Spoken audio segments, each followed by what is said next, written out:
el informativo. Comienza el informativo con Carlos Eduardo Sánchez.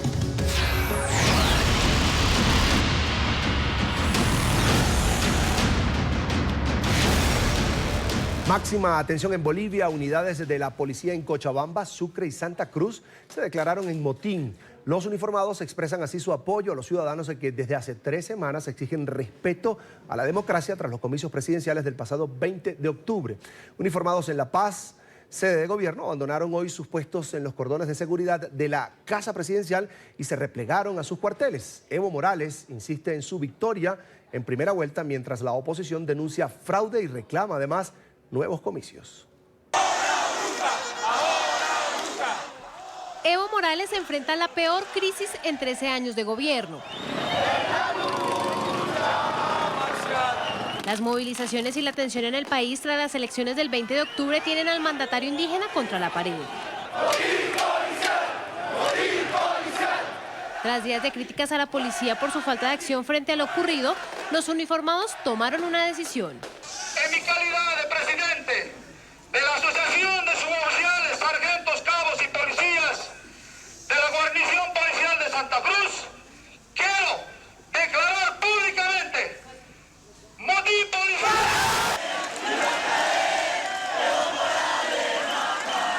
Recuperar la democracia y el respeto al voto ciudadano es hoy también la exigencia de los uniformados. Estamos defendiendo la libertad de toda Latinoamérica, darles un rayito de esperanza a los venezolanos, un rayito de esperanza a los nicaragüenses, un rayito de esperanza a los cubanos. No nos van a ganar estos comunistas de mierda, no nos van a ganar. El apoyo ciudadano ha sido clave en este motín. Una unidad de intervenciones especiales fue la primera en amotinarse en Cochabamba, una ciudad del centro del país que en los últimos días sufrió especialmente la ola de violencia desencadenada tras las elecciones con un muerto y cerca de 100 heridos.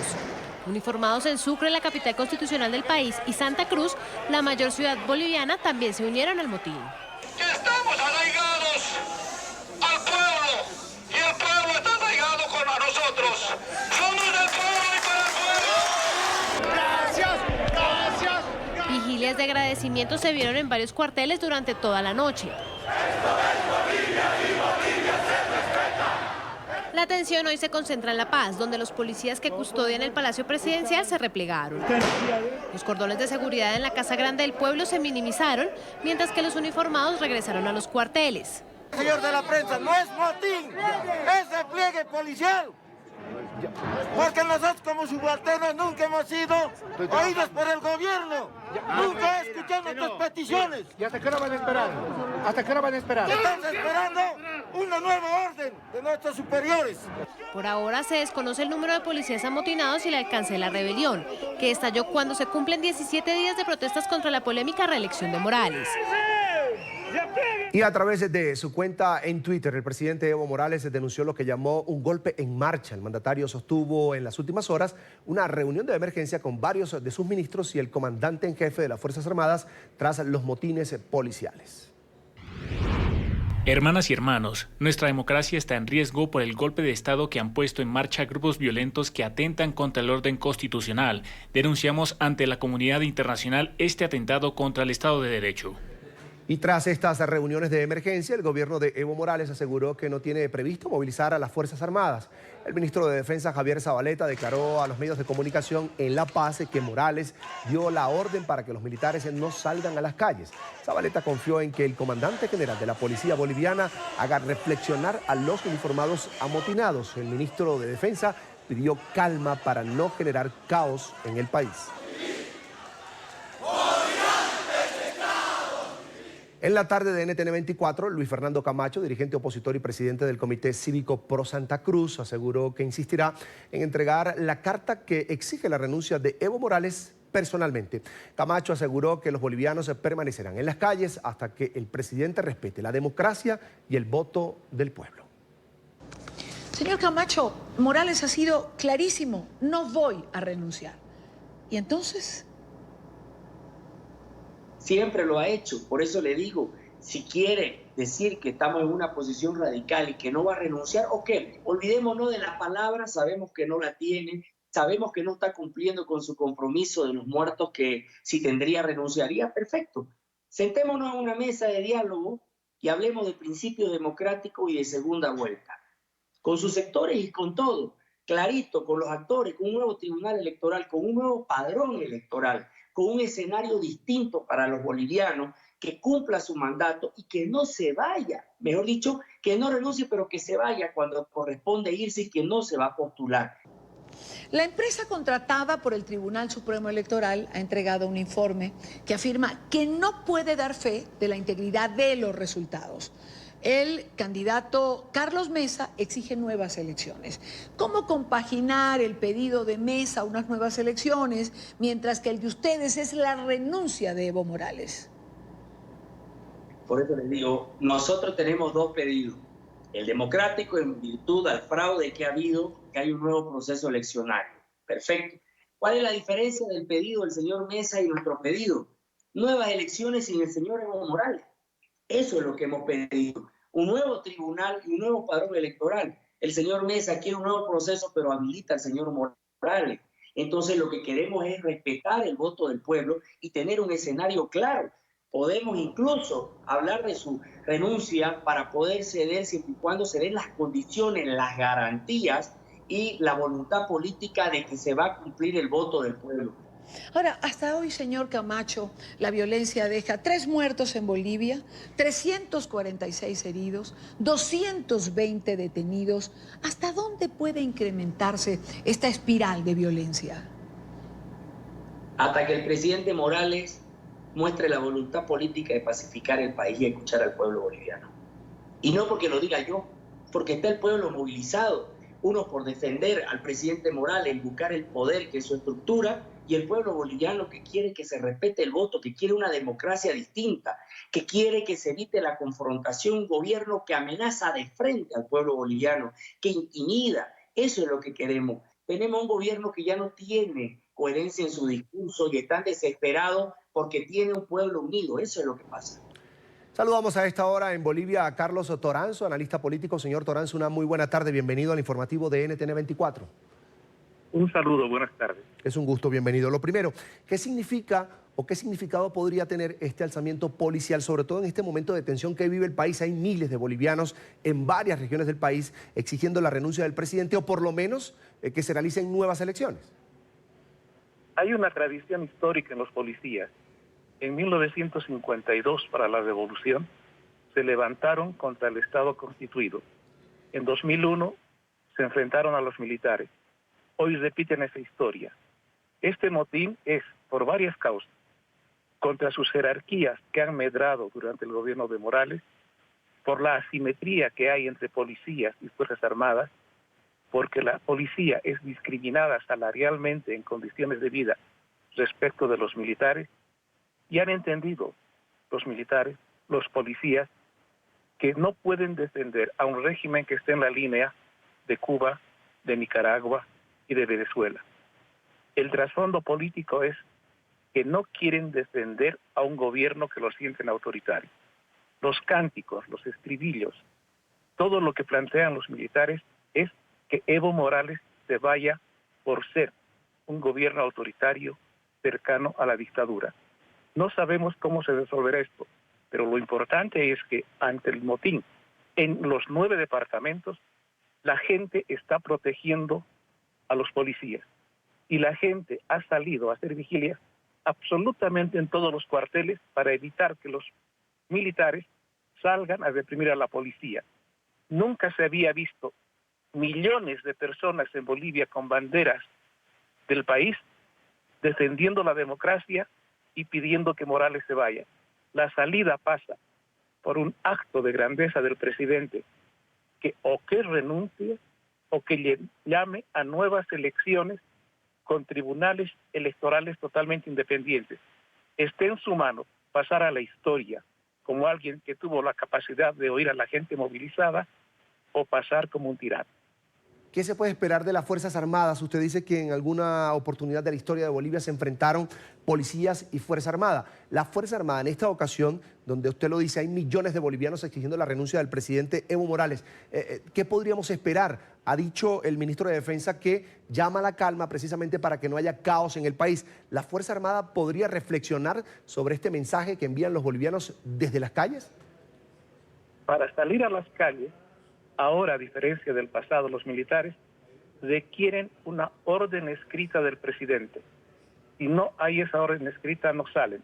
Morales tiene temor de dar esa orden. Y los militares saben que hay varios militares que reprimieron en 2003 que están encarcelados. Los militares no quieren repetir esa historia si es que se levantarían a reprimir a la gente que está movilizada.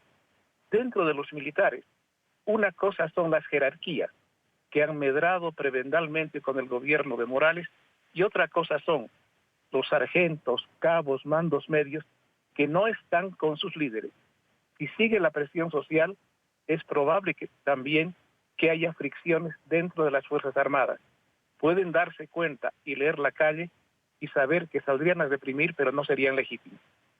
Llegó la hora de que el presidente Evo Morales haga una pausa y escuche a los bolivianos que por lo menos quieren nuevas elecciones. Ya no es Evo Morales aquel huracán Evo apoyado por Hugo Chávez de Venezuela que llegó al poder en 2006.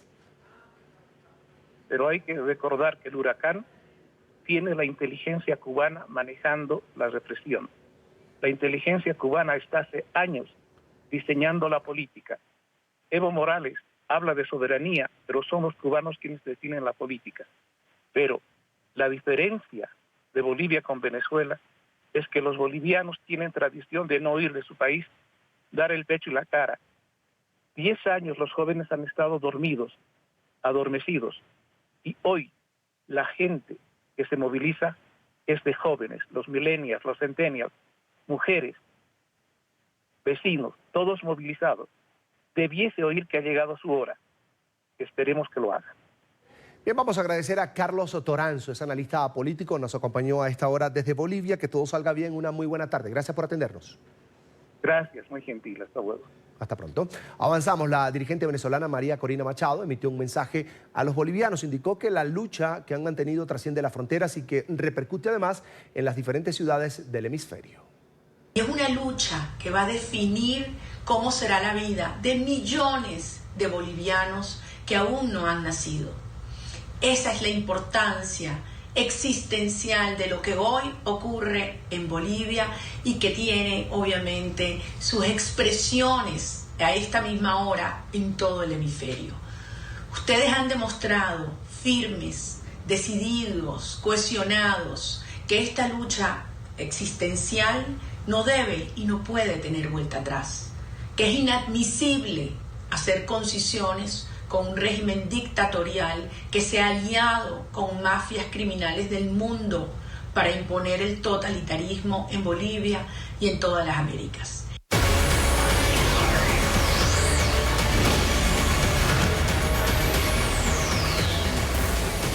Una nueva noche de desmanes y actos vandálicos se vivió en Chile. Un edificio patrimonial del centro de Santiago, la capital, fue incendiado la noche del viernes por encapuchados. Además, un grupo de manifestantes ingresó al jardín de la Embajada de Argentina en Chile.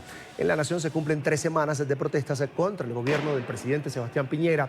Los episodios de violencia han dejado al menos 20 muertos. El inmueble incendiado, que data de comienzos del siglo XX, era utilizado como rectoría y decanato de varias facultades de la Universidad Pedro Valdivia.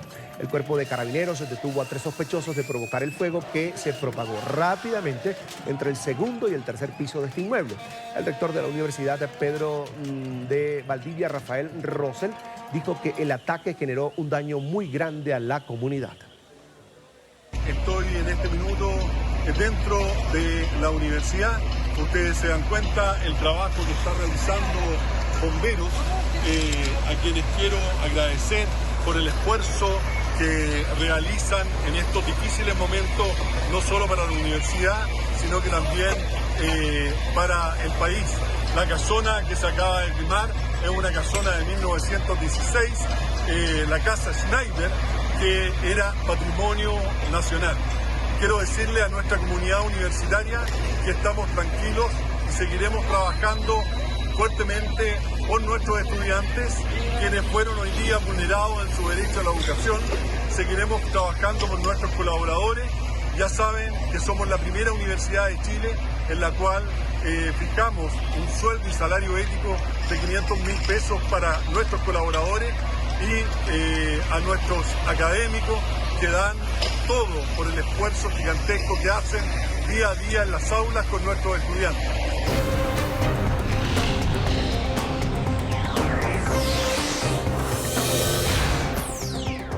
A otros temas, el expresidente de Brasil, Luis Ignacio Lula da Silva, pasó su primera noche fuera de la cárcel de Curitiba. Decenas de líderes de izquierda celebraron la decisión que lo dejó en libertad condicional y otros lo acompañaron en la celebración en territorio de Brasil.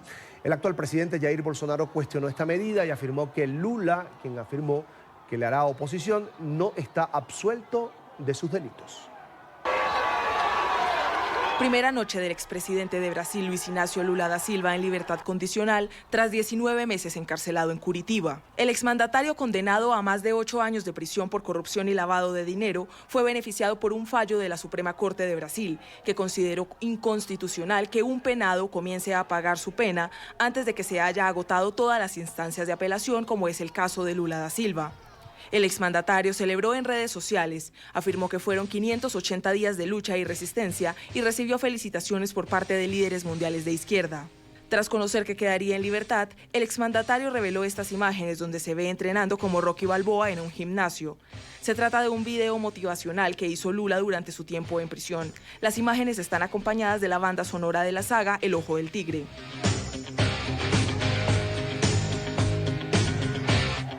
Una vez en la calle, Lula se declaró libre de resentimientos y anunció su regreso a la política, planteando su firme oposición a la actual administración.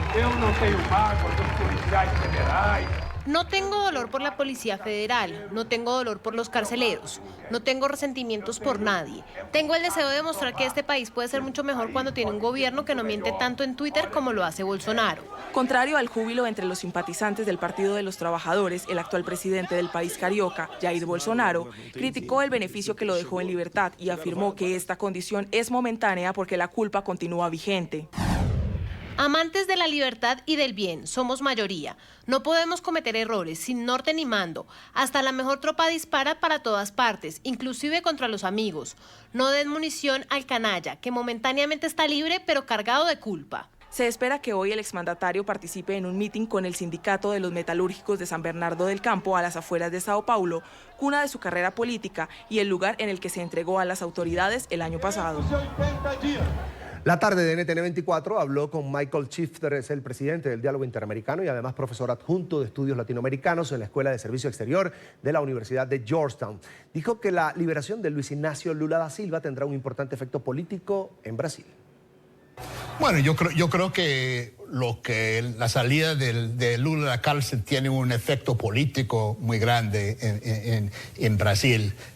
Yo creo que su encarcelamiento fue muy cuestionado, había gente en favor y otros en contra. Yo creo que depende cómo se va interpretando la ley.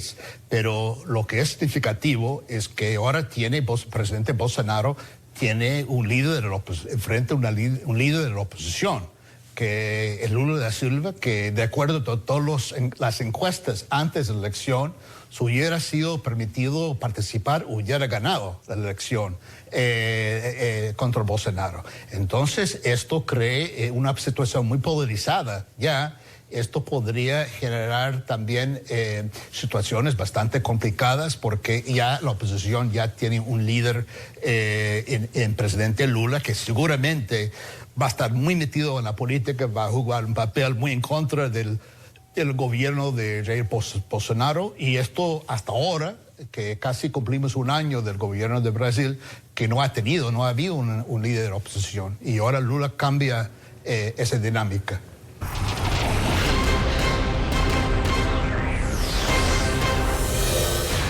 La comunidad mormona despidió este viernes a los últimos 3 miembros de las familias LeBaron y Lanford masacrados el pasado lunes. Cientos de mormones acompañaron el entierro de una madre y sus gemelos y otros 2 niños asesinados en una emboscada en el estado de Sonora a manos del crimen organizado, según la versión del gobierno mexicano.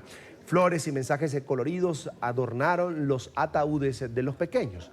Pese a la tragedia, la familia dice que no abandonará territorio mexicano. Si ella dio su vida de esta forma, era para gritar por todas las mexicanas. Luchen por México, limpien mi México, que nuestros hijos puedan estar en un México sin tanto dolor, sin tanto peligro, que podamos unirnos otra vez y estar felices. Toda mi familia que está en Estados Unidos quisiera estar aquí en México con nosotros todo el tiempo.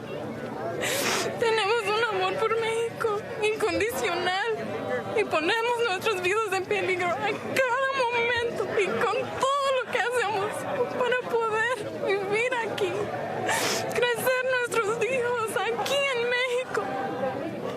No nos queremos ir, ni ahorita ni nunca, y no nos vamos a ir, ninguno de nosotros vamos a ir, no tenemos miedo, no, vamos a gritar. Y yo creo que mira, estaría orgullosos de usar esta tragedia para todas las mujeres mexicanas, para todas las madres mexicanas, que tanto queremos a nuestro México, que tanto queremos vivir aquí, crecer nuestros hijos aquí. Pasamos ahora a Venezuela porque la moneda local, el bolívar, se ha depreciado un 97,36% en lo que va de este año 2019. Para comprar $1 se necesitan, escuchen bien, 24.228 bolívares. En la capital venezolana, en Caracas, está Luis Laya con la noticia. Luis, una muy buena tarde. Hola, buenas tardes. En Venezuela, cerca de un 15% de la población tiene acceso cotidiano a divisas. El resto de los ciudadanos debe resolver la crisis. Al menos un 50% es totalmente dependiente del Estado, pues solo recibe bolívares y esto no le alcanza, por lo que debe subsistir a base de bonos y cajas CLAP. Es el proceso profundo de desigualdad social que estamos teniendo entre quienes tienen acceso a divisas, que sigue siendo una minoría en la población, y quienes no, o quienes ganan en bolívares, que son la mayoría de los venezolanos. Quienes ganan en bolívares obviamente sienten que su poder adquisitivo se va deteriorando día tras día y eso por supuesto les impide tener recuperación de poder adquisitivo, poder adquirir los bienes y servicios que necesitan. Entonces, en resumen, lo que vamos a tener es una economía que pareciera haber entrado en una especie de status quo en materia económica. Los expertos señalan que las transacciones en divisas han aumentado en el país. Ya no solamente son en cuestiones de alto valor como venta de inmuebles o vehículos, ahora es en el menudeo, en el día a día, porque buena parte de la población tiene acceso a la moneda extranjera, mientras que otros aún pasan hambre y deben depender del Estado. Pudiéramos hablar de 3 segmentos de la población. Hay un 15% de la población que es una minoría, que es quien genera dólares, es decir, no solamente tiene, sino que también los produce, los gana, los recibe permanentemente y por lo tanto su capacidad de gasto es alta. Ese es un 15%. Luego hay entre un 30 y un 35% que accede a divisas, por parte que circulan, pero no en las cantidades suficientes para cubrir todas sus necesidades, sino que tiene acceso a unos pocos dólares. Y luego está en la mitad, esas dos cosas sumarían cerca del 50%, y luego está la otra mitad que principalmente se mueve en bolívares y que tiene una fuerte dependencia a las cajas CLAP, al bono, a la pensión, y que obviamente su situación es extremadamente precaria en estas condiciones. Pero los expertos también señalan que hoy el régimen venezolano no tiene acceso a tanto dinero. Las sanciones internacionales y también la caída del precio del petróleo han hecho mella. Por esto muchos ciudadanos han migrado. No pueden sobrevivir en Venezuela pues no tienen acceso a divisas y tampoco les alcanza con los que les da el régimen.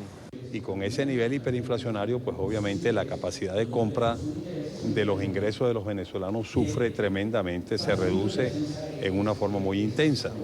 Y esto pues hace que haya un incremento de la pobreza sumamente acentuado, que se palea solamente en una forma, se mitiga en una forma completamente temporal por las las cajas CLAP o por los subsidios que pueda recibir la población, pero eso ni remotamente compensa esa pérdida en la capacidad de compra, ese aumento de la pobreza de la población, y eso también es lo que explica por qué más de 4 millones de venezolanos están abandonando el país simplemente como un mecanismo de sobrevivencia.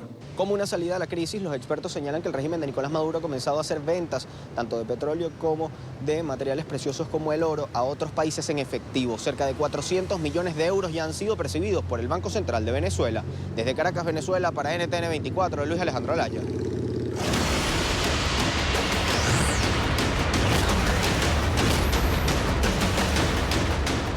La canciller alemana conmemoró hoy el 30º aniversario de la caída del muro de Berlín. Orando por las víctimas y haciendo un llamado para rechazar el racismo y el antisemitismo, Angela Merkel encendió una vela frente al monumento que recuerda el muro que separó al este y al oeste de Alemania. Merkel agregó que los derechos humanos no se pueden dar por sentado, recordando una fecha de momentos felices e infelices. Tras el fin de la Segunda Guerra Mundial y la derrota de Hitler, el territorio que hoy conocemos como Alemania fue dividido. Estados Unidos, Francia y Reino Unido se encargaron de administrar la Alemania occidental. La Unión Soviética hizo lo mismo con la Alemania oriental.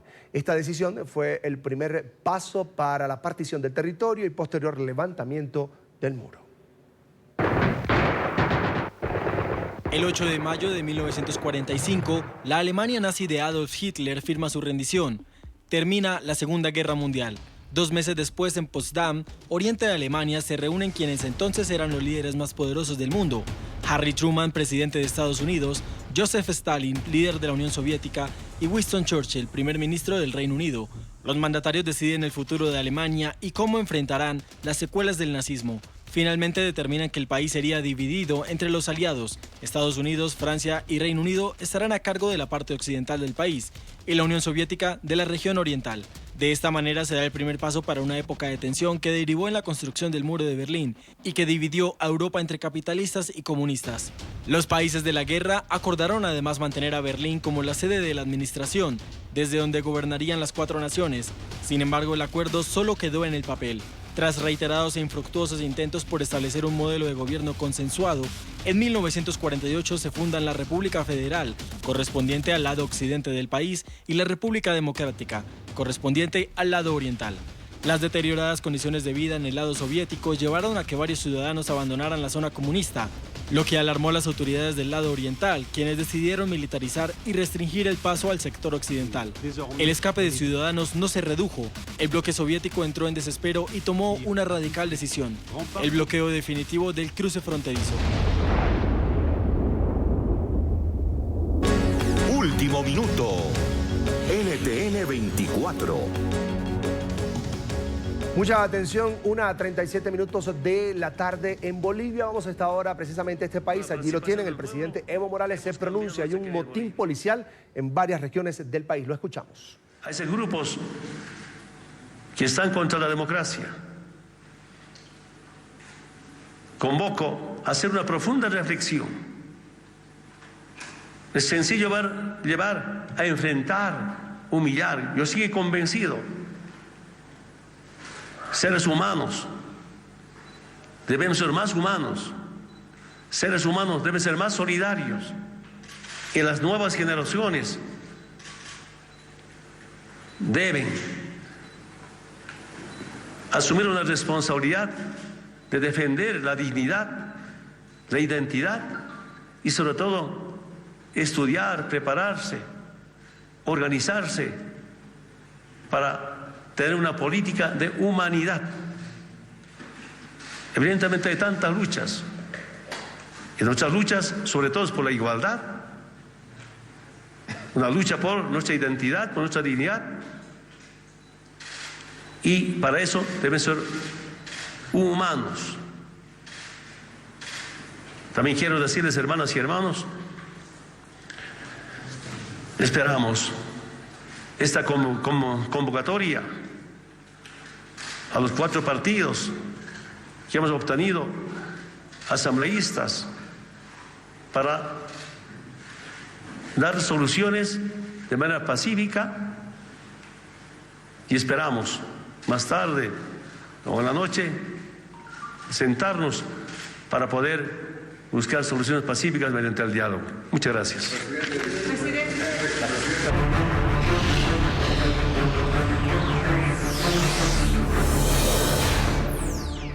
Los masivos incendios en el este de Australia ya dejan 3 muertos y 150 viviendas destruidas.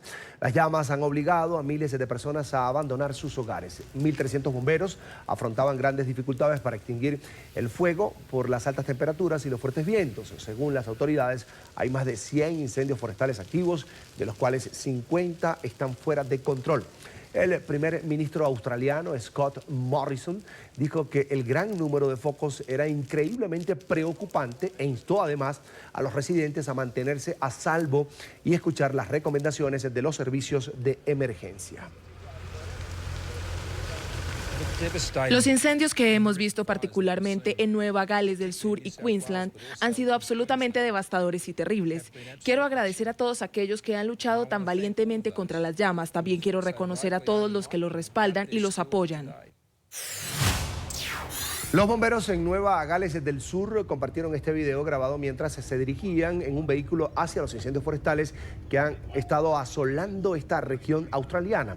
El video fue filmado en la ciudad de Rainbow Flat y muestra árboles en llamas y cómo el fuego se extiende por una carretera. Los habitantes y los equipos de rescate describen la grave situación como un apocalipsis.